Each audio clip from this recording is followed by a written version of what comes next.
Fala pessoal, tudo bem com vocês? Estou de volta com mais um vídeo e neste momento eu quero mostrar uma situação que pode acontecer caso você faça a clonagem de um disco menor para um disco maior. De repente você tem um SSD de menor capacidade e você faz uma clonagem para outro maior, ou um HD para SSD e etc.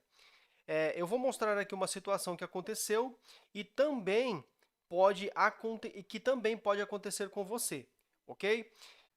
Aqui na minha máquina, eu estava com um SSD de 240 GB, ok?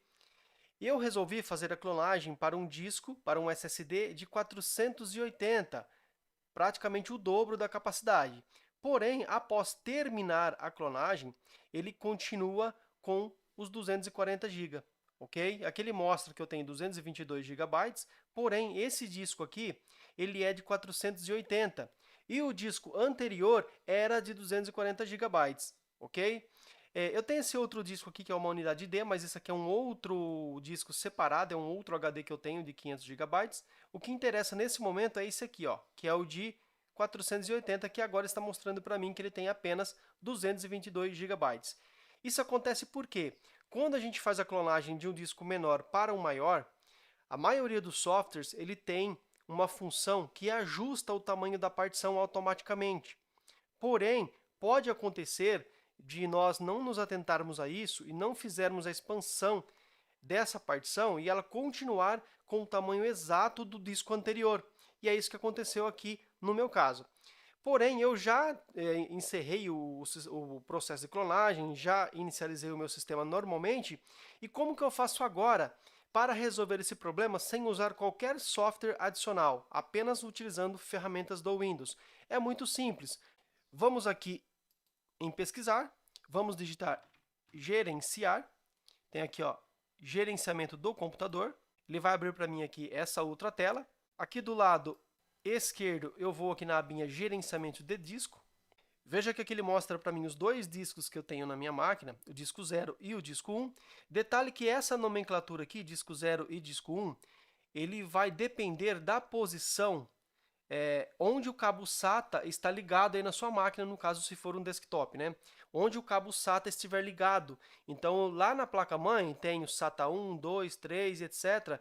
E essa ordem aqui, essa ordem da colocação dos cabos define se o disco vai ser o 0, vai ser o 1, etc. Aqui no meu caso, o meu disco de sistema é o disco 1, que é esse aqui, ó, o meu disco local C, tá? Esse outro disco que eu tenho de dados aqui não importa. Esse carinha aqui, ó.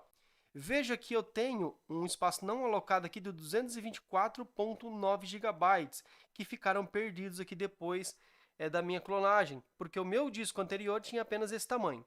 Como que a gente faz então para resolver esse problema? Nesse espaço aqui que está não alocado, eu tenho duas alternativas. Eu posso criar uma nova partição aqui, esse meu disco ficaria dividido em dois, por exemplo, ou eu posso expandir essa partição utilizando o disco total apenas para o disco C. Se você quiser criar uma segunda partição, botão direito, novo volume simples, e aí você vai seguindo os passos e ele vai criar uma segunda partição, ok? No caso aqui, eu quero expandir esse disco, eu não quero criar uma segunda partição, até porque eu já tenho um outro disco. Neste caso, eu vou clicar aqui no disco C, botão direito, estender volume, vou clicar em avançar, ele vai me mostrar que o disco 1 tem um espaço disponível aqui para ser aproveitado, tá? Que é esse espaço não alocado que está aqui, ó, esse carinha. Vou clicar em avançar, vai mostrar para mim qual é o espaço que ele vai utilizar e vou concluir. E veja que aqui ó, ele já estendeu. Volto lá em meu computador e perceba que se eu atualizar aqui, ó, veja que está 222 GB, certo? Se eu clicar aqui e atualizar, veja que agora já foi para 447 GB, ou seja, agora sim ele está utilizando o tamanho total do meu disco. Legal? Pessoal, eu espero que essa dica tenha sido útil para vocês. Abraço e até um próximo vídeo.